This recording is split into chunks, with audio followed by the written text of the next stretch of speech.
ফুলিয়ায় বিজেপির বুথ সভাপতি আক্রান্ত, মাথা ফাটিয়ে দেওয়া হলো এক বিজেপি কর্মীর। প্রতিবাদে পুলিশ ফাঁড়ি ঘেরাও বিজেপির। নির্বাচন শেষের দিকে নদিয়ার শান্তিপুর থানার ফুলিয়া বেলেমাঠের বিজেপির বুথ সভাপতি আক্রান্ত হলেন। অপর এক বিজেপি কর্মীকে মেরে মাথা ফাটিয়ে দেওয়া হলো। আক্রান্ত হয়েছেন বুথ সভাপতি সুব্রত ঘোষ। মাথা ফাটিয়ে গুরুতর জখম করা হয়েছে বিদ্যুৎ ঘোষ নামে এক বিজেপি কর্মীকে। বিজেপির অভিযোগ, তৃণমূল দুষ্কৃতীরা এই কাজ করেছে। অবিলম্বে এদের গ্রেফতারের দাবিতে ফুলিয়া পুলিশ ফাঁড়ি ঘেরাও করে বিক্ষোভ দেখায় বিজেপি কর্মীরা।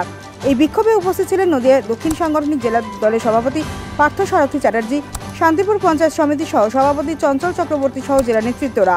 কয়েকশো বিজেপি কর্মী ফুলিয়া ফাঁড়ি ঘেরাও করে গ্রেফতারের দাবি জানাতে থাকে। বিজেপি সূত্রে জানা যাচ্ছে, শান্তিপুর থানার পুলিশ অপরাধীদের গ্রেফতারের আশ্বাস দিয়েছেন। জেলা সভাপতি পার্থ সারথী চ্যাটার্জি কি জানিয়েছেন, আসুন শুনে নিন। আমাদের এই কেন্দ্রে অর্থাৎ রানাঘাট লোকসভা কেন্দ্রের নির্বাচন ছিল।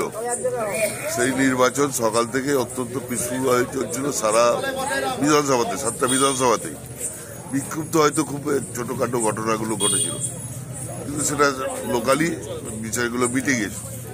কিন্তু অদ্ভুতভাবে দেখলাম এই শান্তিপুর থানার অন্তর্গত শান্তিপুর বিধানসভা, রানাঘাট উত্তর পশ্চিম বিধানসভা, এই বিধানসভা এই শান্তিপুর থানার অন্তর্গত এই দুটো বিধানসভাতে জঘন্যতম ভাবে আমাদের দুই কার্যকর্তাকে, একটা বুথ সভাপতি আমাদের বিদ্যুৎ ঘোষ এবং সুব্রত ঘোষ আমাদের প্রফুল্লনগরে, তাকে মানে অত্যন্ত জঘন্যভাবে তাকে আঘাত করলো। আমাদের টেন্ট ভেঙে দিল। এখানকার প্রধান, তার নেতৃত্বে, নবলার প্রধানের নেতৃত্বে আমাদের টেন্ট ভেঙে দিল। এবং যেভাবে বিদ্যুৎ ঘোষকে বাস দিয়ে মাথায় আঘাত করা হয়েছে, হেড ইঞ্জুরি হয়েছে, এবং তার পাশাপাশি অপূর্ব সেন, সে এসে যদি না ঠেকাতো তাহলে হয়তো বিদ্যুৎ ঘোষকে আজকে আমরা পেতাম না, স্পট ডেথ হয়ে যেত।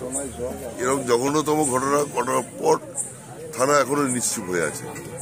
পাশাপাশি আমরা যে আশঙ্কাটা করি এবং এর আগেও আমরা